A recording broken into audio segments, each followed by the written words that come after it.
The State Department is reportedly looking to add Jack Ma's Ant Group to a trade blacklist. Reuters reporting the officials have already submitted a proposal to the White House calling for Ant to be added to the entity list. This comes as the fintech giant prepares for a blockbuster dual listing expected to be worth up to a record $35 billion. Let's bring in Drew Bernstein. He is the co-chairman of Marcum Bernstein and Pinchuk. Drew, it's good to talk to you because we have been talking a lot about tensions between the U.S. and China. This is kind of the very latest for the State Department, the latest company, we should say, they are looking to target.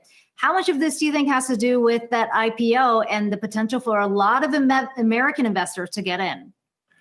Well, if you've been following Chinese IPOs this year, it's been sort of a blockbuster year.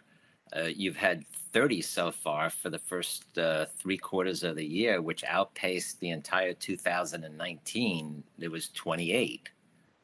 And really, as good as it's been in the United States, it seems that investor attention has been now focused on the China markets, given the enormous amount of companies that have been going public on the Hong Kong and Shanghai exchange.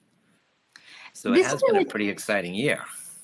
This is an interesting one, though, when you talk about the Ant Group. We've seen the State Department and the Commerce Department use the entity list to target companies like Huawei. But Ant Group doesn't really have a pretty big footprint in the U.S., not a significant one here. No. What do you think the take-up is going to be like for the IPO? What are you hearing about the interest from American investors, if in fact this is what is driving the concerns from the State Department? Well, you know, it's interesting because pre-COVID and given the environment right now, especially political environment, pre-COVID, the concern among investors was, will Chinese companies come to the U.S. given the environment? And at this point in time, the conversation is now switched to where are the Chinese companies going to go public, because they have so many choices these days. And let's not forget that the exchanges are businesses, so they compete for these companies. And we have seen, to that point, the Hong Kong exchange really be active in changing some of their listing rules to try and attract some of the bigger names closer to home. What have you seen in terms of flows going from the U.S. To China as well as Hong Kong? I think the last time we spoke, you were saying that there's still a huge interest for Chinese companies to list in the U.S. because of the capital that's available here. Is that still the case? Yes, and I think probably one of the more interesting things about the Ant Financial deal is that companies now seem to be using Hong Kong as this sort of insurance policy, you know, to maintain, you know, a flow of capital if things do deteriorate in the United States. Like I said, each of these markets has different attributes and drawbacks. The United States, I think, to date has been the gold standard because it offered very deep, diversified sources of capital. It gave you the ability to do add-on rounds, and today you have billions of dollars raised by companies that went public last year. And last of all, you get to raise a dollar convertible currency, which is important to companies because we're not talking about any companies these days. We're talking about unicorn companies. And in 2013, when the term was first used, there was only 39. There's just shy of 600 today, of which 80% are American and Chinese, of which the Chinese are almost half of that.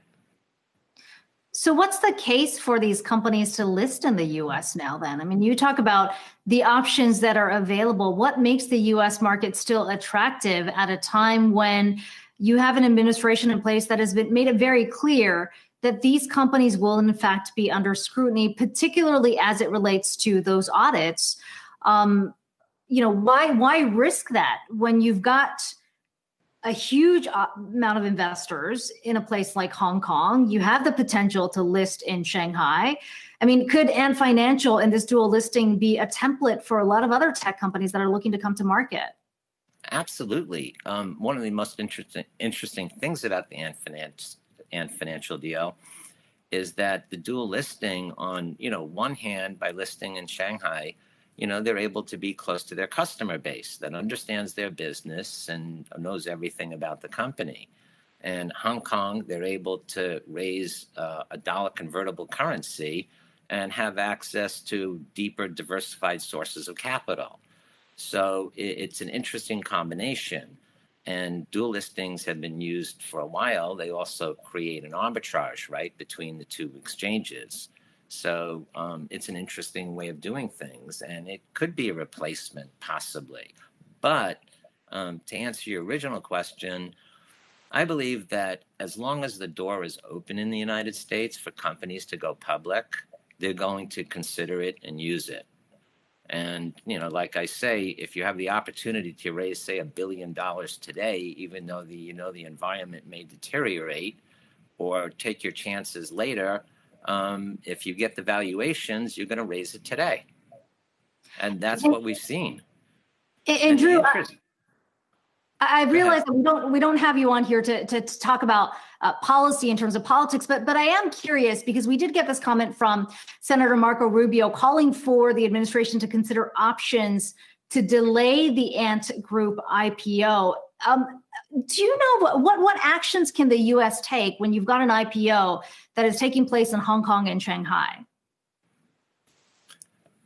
No idea what they can do with something like that. I mean, they have very little say over what happens over there. That's both Chinese markets. But, the comment I was going to make, what was interesting about what we're seeing now is Hong Kong, it used to be a window into China for foreign investors. And today it's becoming sort of a portal out of China for international capital. It's interesting how its position has matured.